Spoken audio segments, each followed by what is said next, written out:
في كل دقيقة من الزمن يتم تحميل 500 ساعة من المحتوى على يوتيوب.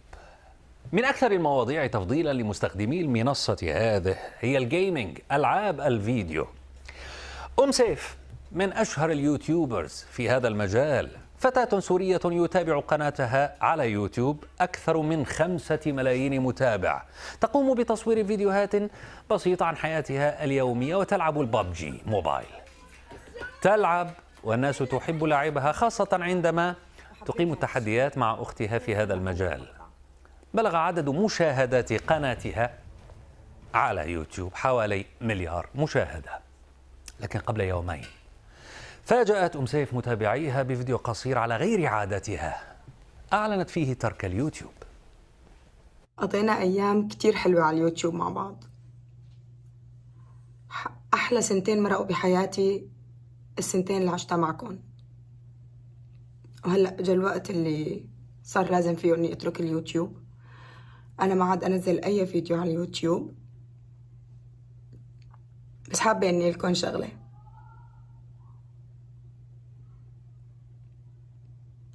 باي. لماذا تعتزل اليوتيوب وقناتها من أنجح القنوات؟ الملايين في العالم العربي يحلمون بنصف هذا النجاح، بربع هذا النجاح. دققوا في الصورة لأنهم دققوا فيها، لاحظوا وجود نقطة على طرف فمها فسروها بأنها كدمة. كذلك أشاروا إلى هذه الصورة حيث تظهر ما يشبه لونا على معصمها، أيضا فسروها بأنها كدمة، وقالوا إن هذه الحركة تشير إلى أن المرأة في خطر أو تتعرض لعنف أسري أو تحت التهديد، وهي إشارات لطلب النجدة.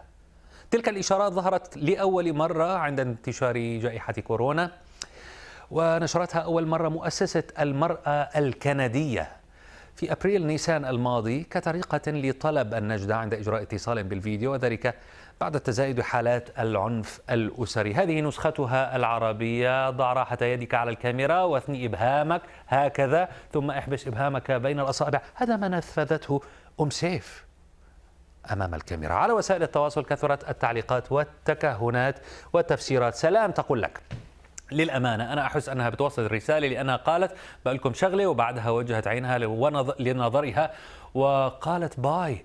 هذا يدل على أنها وصلت الشغلة اللي بتقولها. ممكن تكون مسرحية المشاهير، ما لهم أمان. تقول جوري تقول لك ملامحها تبين أنها تحت الضغط والتهديد. فعلا علامة إيدها تعني طلب الاستغاثة، ما نعرف، بس من كل قلبي بتمنى أنها تكون بخير يا رب. سكود يقول: سيف كانت تقول كلام مكتوب أو أملي عليها.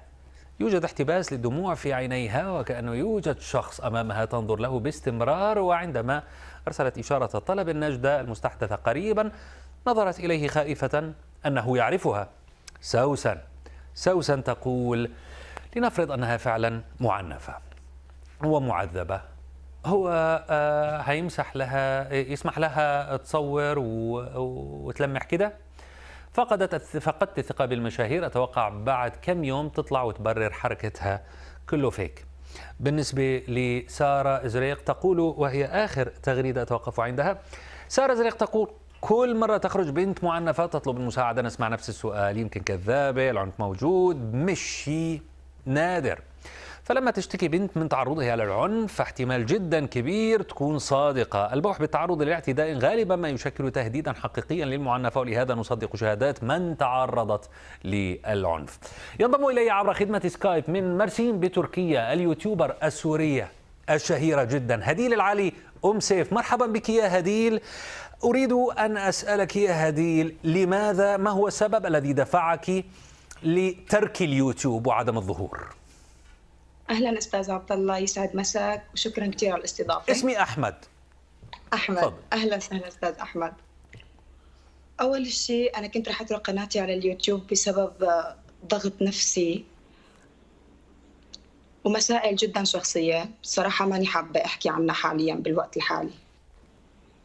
طبعا لك يعني هذا الخيار خيارك طبعا، لكن قد يقول لك البعض أن اليوتيوب مشروع مهم جدا ولديك نجاحات كبيرة فيه.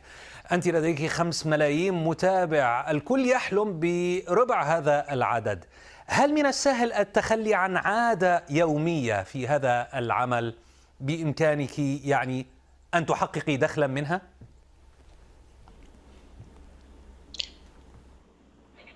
بصراحة ماني حابة أجاوب.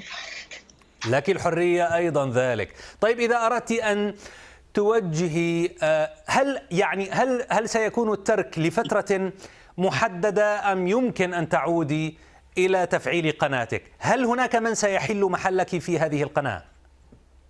حاليا أنا تعبانة وما بعرف، رح أفكر إذا رح أرجع أو لا. بالنسبة للقناة، كيف كانت التجربة خلال السنتين الماضيتين؟ كيف وجدت مهنة اليوتيوبرز؟ هل هي مهنة تنصحين بها من يتابعك الآن؟ اللعب بالببجي مثلا.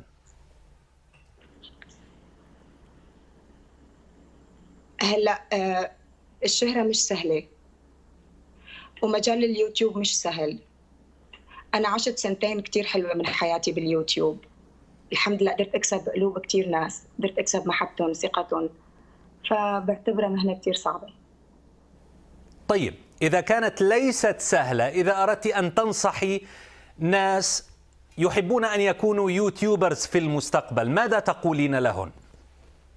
هلا في إلى مساوئ وفي إلى محاسن، ما بقدر أنصح حدا أو أقول له دخول مجال يوتيوب أو لا. هل يمكن لي أن تسمي لي واحدة من المساوئ؟ بأي مكان مثلا، وين ما بروح وين ما بجي ما عندي خصوصية، بس إذا طلعت مع صديقاتي ما عندي خصوصية أبدا، تصوير وين ما رحت. كل الشكر لك يا هديل العلي، كنت معي عبر خدمة سكايب من مرسين بتركيا، اليوتيوبر السورية أم سيف. شكرا لمشاهدتك تريندينج، سنسعد باشتراكك بالقناة وإعجابك بالقصة ومشاركتها وتعليقك عليها.